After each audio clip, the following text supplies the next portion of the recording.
Ladies and gentlemen, girls and boys, welcome back to another episode of In the Eyes of Truth. Today with us is Regis Tremblay.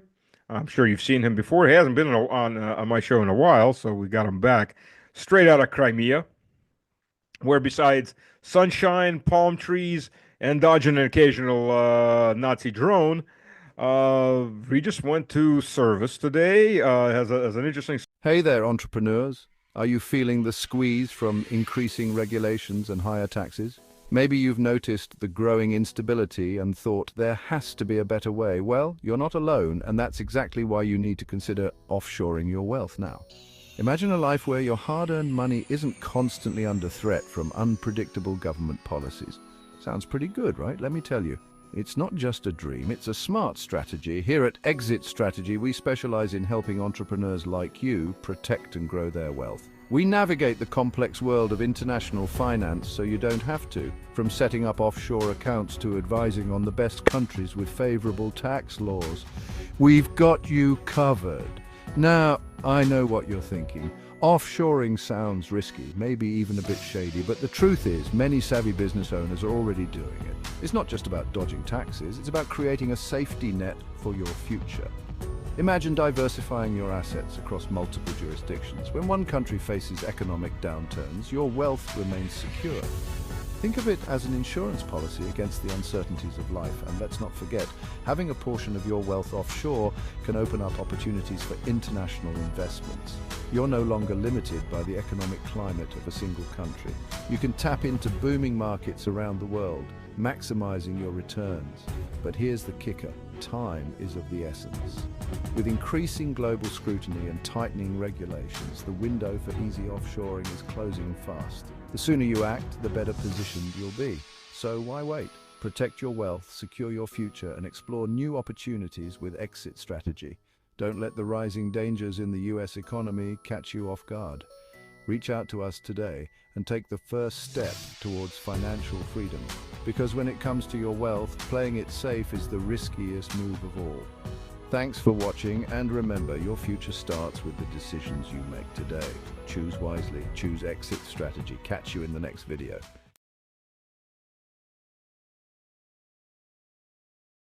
Story to tell us. We're at it. And for those who don't know, it's Palm Friday. I'm sorry, Palm Sunday today. Of course, up north, we don't have palms. So we use pussy willows off of uh, cut the branches and get those blessed. Well, we don't have palms. Unless it's a Fox News that's got a report on riots in Moscow. Then for some reason they have palm trees burning because they use those Greek riots. So you got pieces of, and you figure it's November. Everybody's in short sleeve T-shirts throwing Molotov cocktails.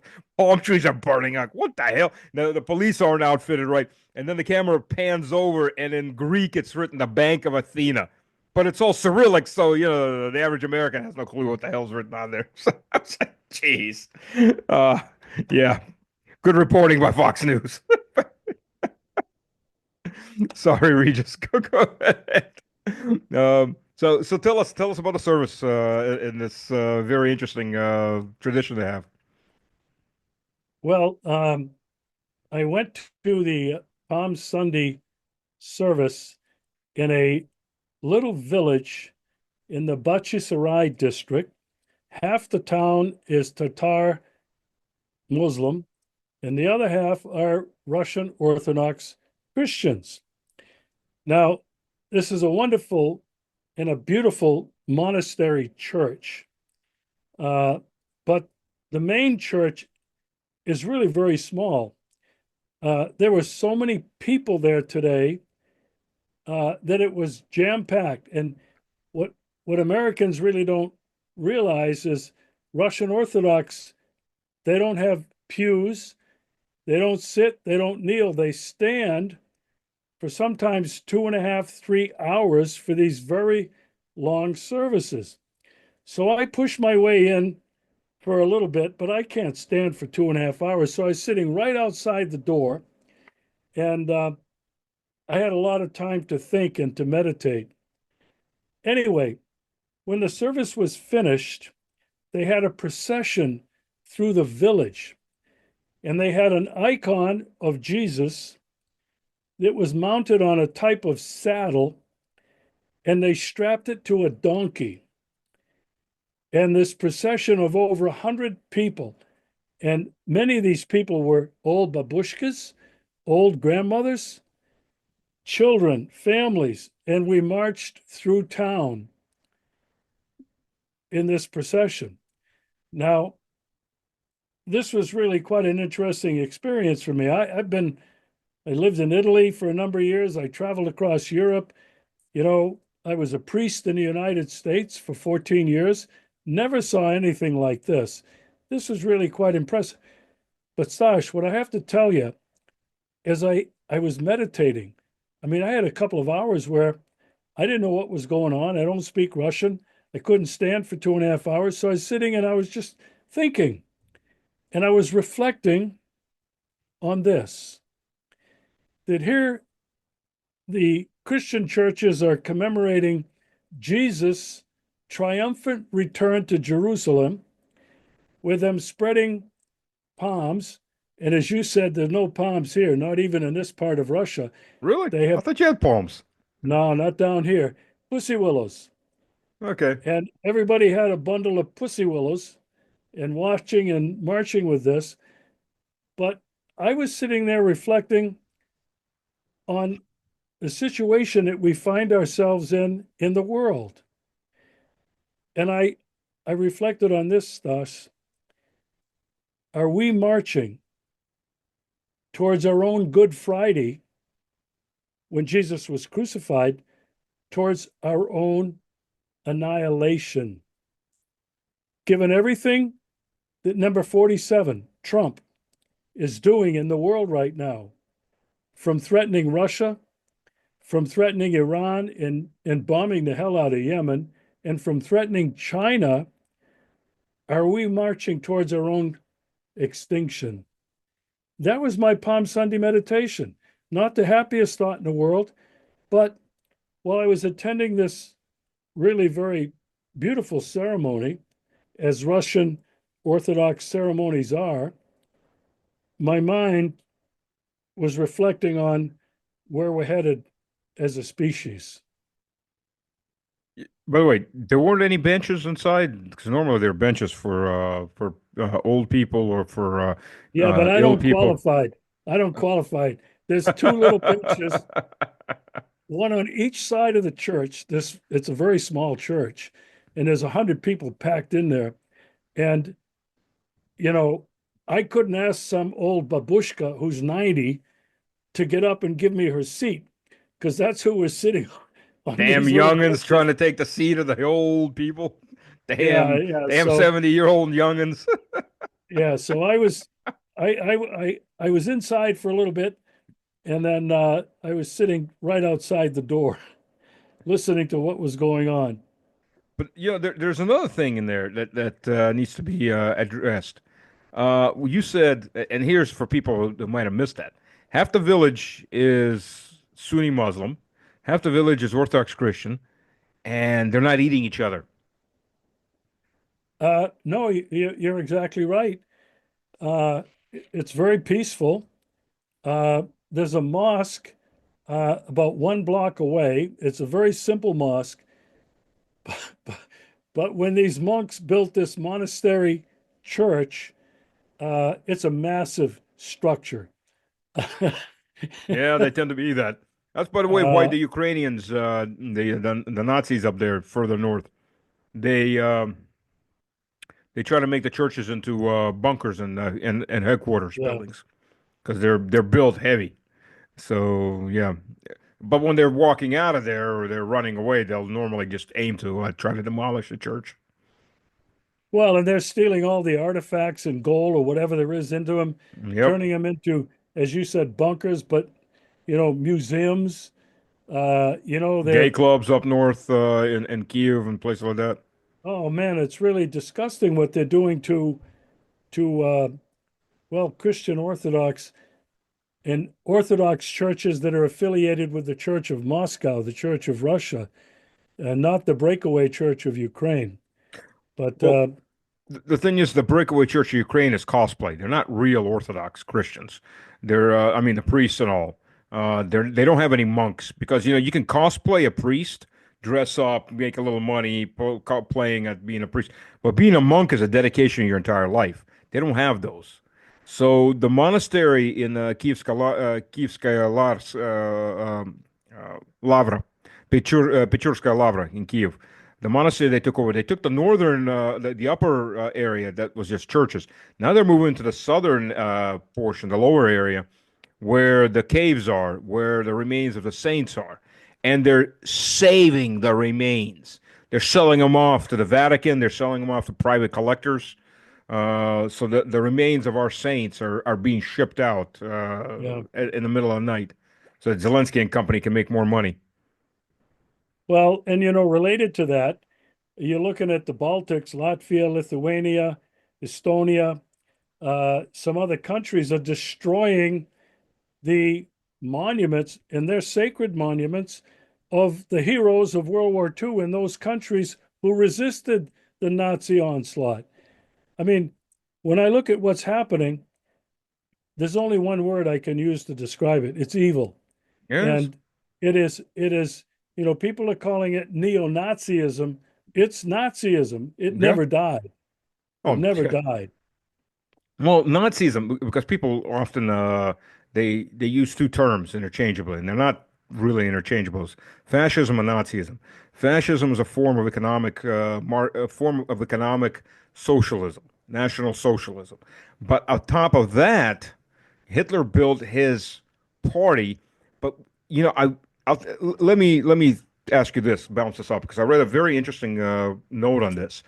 The reason Hitler's labeled right wing instead of a left wing ideology was because there wasn't class warfare, there was racial warfare. But if you look at modern liberals, Hitler was very liberal if you actually look at it. It was the animal rights, all this and that, vegetarian. Um, if you look at modern liberals, they don't do class warfare anymore. They do racial warfare. So basically Hitler was just running ahead of his time. Yeah. No, I agree with you. I think the characterization of Hitler uh, is changing. Uh, there's researchers, academics, and people who are beginning to understand uh, what he was really all about, which you just alluded to. I'm not defending Hitler. I cannot tolerate. I'm a cultural chauvinist. That's the thing. My culture is better than a lot of other cultures, but I'm not a racial chauvinist. I don't believe. God doesn't judge you by the color of your skin or the color of your eyes. He judges you by your soul, by your heart. So I'm Yeah. not better. I'm not smarter than God.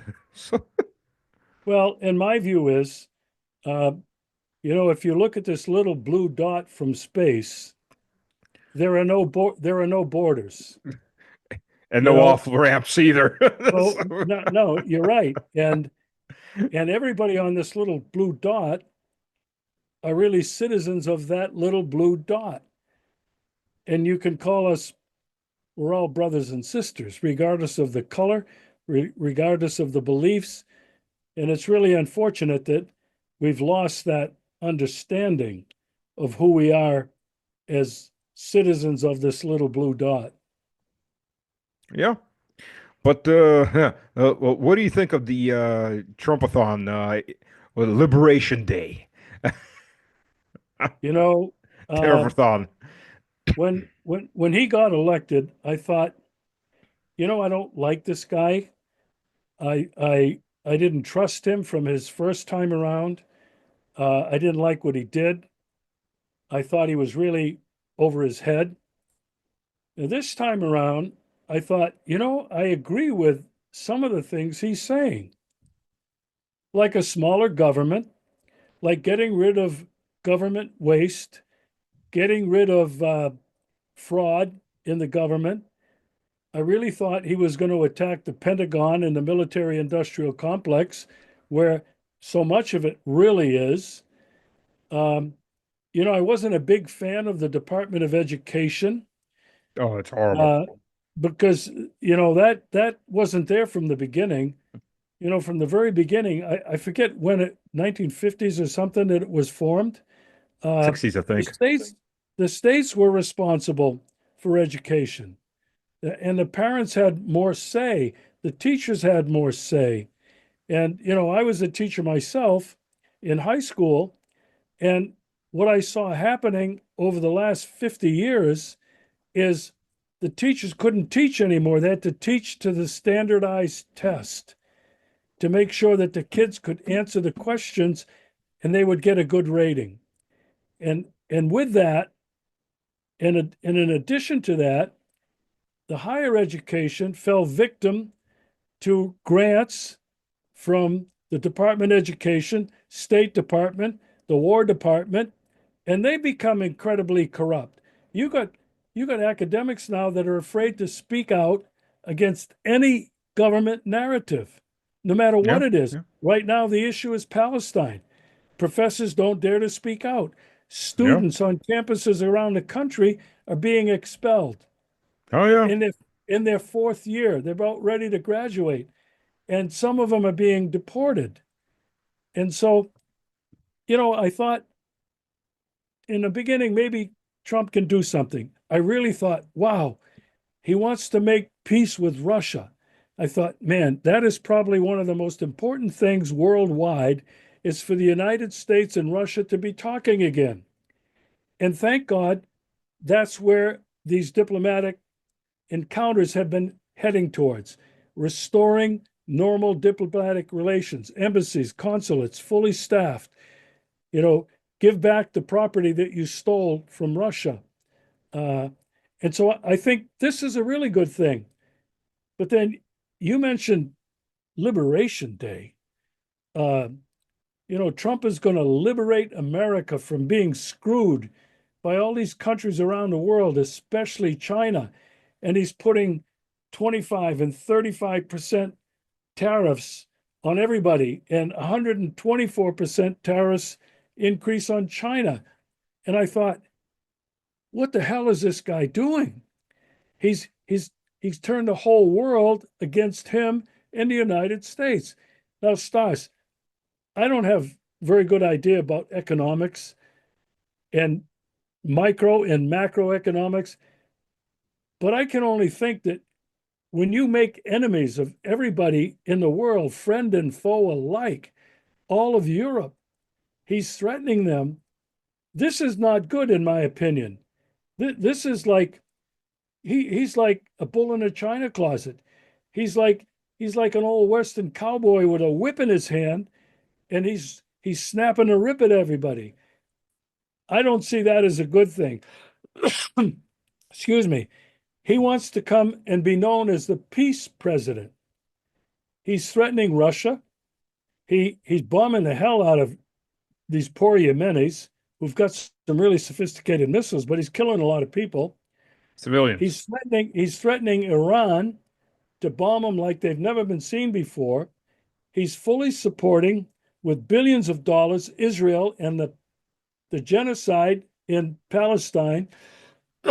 He wants to build mega resorts on the Mediterranean and deport millions of Palestinians to Egypt, to Jordan, to somewhere. Just get them out of there. And then he's declared that China is the U.S. national security public enemy number one. Peace president? Stash, the good that he's done, in my opinion, is so overshadowed by his threatening the rest of the world, by his isolating the United States from the rest of the world. And you and I know we're followers of the BRICS movement, which President Putin and Russia are very valiantly leading. This movement is going to continue to grow. The global South, South America, Asia, these people are all targets of Trump and his bullwhip. And he said, well, he's going to destroy those people, the BRICS. But what I see happening, Stas, I don't know whether you agree, I see the rapid escalation of de-dollarization, that Mhm. the American dollar is going to start to go down very fast. you may have some more insights in terms of the economics and the pain that people in the United States and around the world are going to feel. I just am looking at the geopolitical reality of the United States, the empire going down really fast. There's 2 points here. To go with what you're saying, one of the things that has been two things have been really stalling development of BRICS. One is China, or more specifically, Chinese banks that are still stuck with the dollar and they don't want to be sanctioned. So, Russian Chinese trade, which is about a third right now of what U.S. Chinese trade is, it can't grow much more because of Chinese banks. Because Russia, it's hard to pay, and it's hard for the Chinese to pay, vice versa, and they have to use only small banks because the big banks they want to be off. But with this, and it starts to go through into the government's head that this isn't going to be over. There's not going to be any kind of peace deal here, and our banks are not playing along with what we need, and they're going to start forcing the big banks in China they can start working with Russia a lot closer and set up some kind and screw the sanctions. That's one. Two, you have India. India is one of the biggest customers. It's part of Russian oil that Trump's going to try to kill, and Iranian oil. With Iran, it pays in gold, and the Americans are trying to suck India into their sphere. But if they're going to go with two policies that are going to actually just disembowel the Indian economy, I don't think Moby's that stupid to go, oh, okay, well, at least I've got my balls in America's hand, and they're tugging and they're starting to squeeze, but it's okay. Even not if he wants to stay in power. So I think they're going to screw themselves big on both ends. But just off the economics, I'll keep it short on this. One of the reasons that's coming out right now that Trump put all these tariffs out and then stepped them back down to 10% for everyone, so 30, 40, and all that. The U.S. has $9 trillion that it has to refinance from 2008 debt. Back from that. This is older debt, right? Well, before that, because the short-term, medium-term rates were historically low at almost 0%, basically getting free money. But now they're 4.7%, or they were 4.7%. So that's an extra half $1 trillion in servicing the interest yearly that America doesn't have. It has to borrow to service interest, to borrow and service more interest.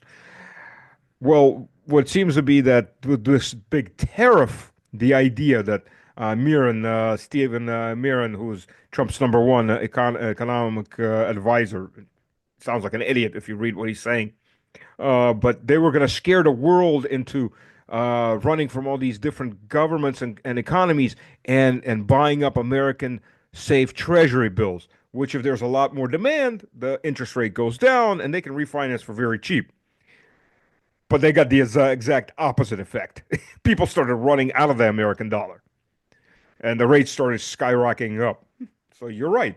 It's going to de-dollarize very, very quickly.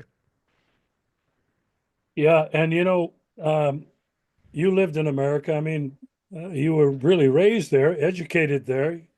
You've got undergraduate and graduate degrees. You served in the military, so you have a very good understanding of America, American life. Stas, the thing that bothers me, really more than anything, is the silence of the American people. Now, I don't expect them to be economists and understand the economic realities that you're talking about. I really don't understand it either. I hear people like you, I hear others, and I go, okay, that sort of makes sense, but it's not where my brain is at. But when I look at the millions of American people, friends of mine, who are, it doesn't matter how well educated you are, it doesn't matter how rich you are, how blind most of the American population has been. Let's face it, the war in Ukraine, they still think Putin, he's a dictator. He's worse than Hitler. He's an assassin. And what is worse to Americans, because Israel is such a part and has such an influence in the United States, they've turned a blind eye to the worst genocide I think humanity's ever seen.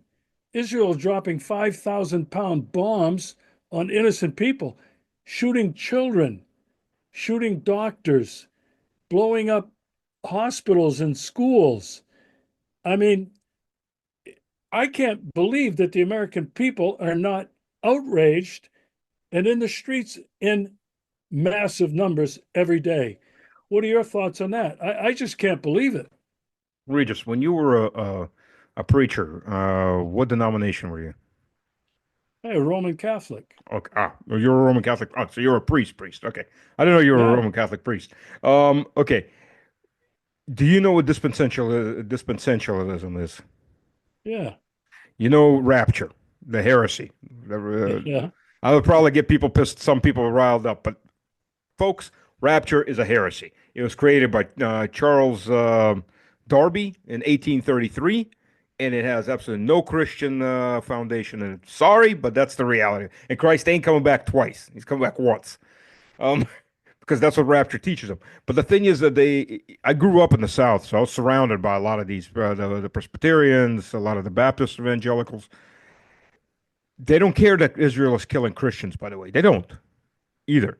Because for them to have rapture, you have to have Armageddon. To get Armageddon, you have to have the third temple. To get the third temple, you have to have an Israel that is ethnically and ultra religiously pure. So no place for Israeli liberals. They're Jewish or reformists. It has to be all Orthodox, extreme Orthodox Israelis, and they all have to be Jewish. So they don't care. They'll give them bombs by all means.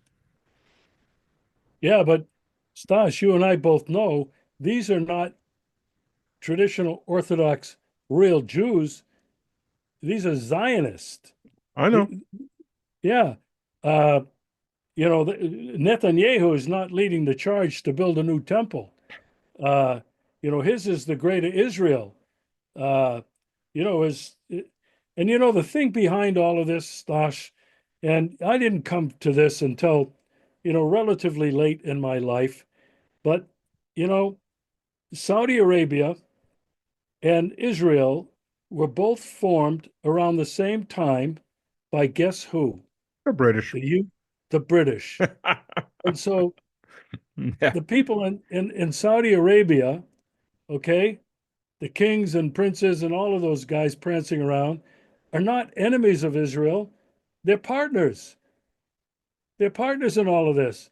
And this is something that I didn't really understand before. I'm saying, wait a minute, where's Saudi Arabia, the Arabs? Why aren't they coming to the defense of their brothers and sisters in Palestine? Well, it's because they're partners with Israel. It's all about the money. It's all about the crown. It's all about the UK, the City of London, and these globalist, ultra rich bankers. You agree? To a large degree, yes, but there's also the Greater Israel Project. You know the two blue lines mean the Yeah, river to yeah. the river. Do you and you know and I even when I was in the U.S. I used to do an apologies for Israel too, even though I'm Orthodox Christian. But no, it's that's conspiracy. They're not going to take everything from Euphrates to the Nile. Blah blah. That's idiotic. It's Arabs have come up with this or whomever come. And then you listen to their minister of finance describe how they're building the super Israel that's going to be just for Jews from the river Euphrates to the river to the Nile. You go. Well, and they're all and the soldiers are wearing the patches with a Greater Israel on there as they're committing genocide. And you go, well, guess I was a bit wrong as far as conspiracy. It ain't no conspiracy. They're telling you straight up that's what they want. Well, there's parts of Ukraine that the Zionists want as part of the Greater Israel. There are some actual streets with Israeli names. No, I mean, and nobody really knows about this. I'm sure Putin does. I'm sure the foreign ministry knows about it. But you got to wonder about this Greater Israel. I mean, the Greater Israel already includes most of the United States, at least the East Coast. well, one way or the other. Yeah. So You got to figure evangelicals are with 80 million of them in the U.S. And you've got Hagsworth, you got other people like that around him that are all for, yeah, let's nuke everybody because we're fighting for Greater Israel so we can have Armageddon. I mean, it's not just Greater Israel. Greater Israel is just a tool to get the end of the world, to have the destruction of the entire world and the human population. That's what they're aiming for. They're a death cult. They're a freaking death cult. You know, uh, as a good friend of mine uh, was probably the most important person in the film that I made about 30 seconds to midnight at Doomsday Clock. We were 30 seconds away. And when I made that film in 2017, Oh, um, the good old days. yeah, the good old, I thought we were so close to Armageddon, okay, that I made this film and I called it 30 Seconds to Midnight.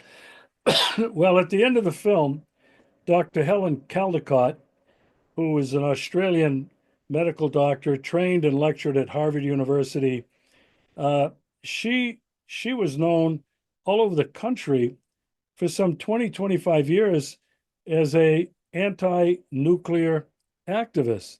She was on talk shows, she was on the news, traveling around the country giving lectures. So I had her in the film. She played an amazing role.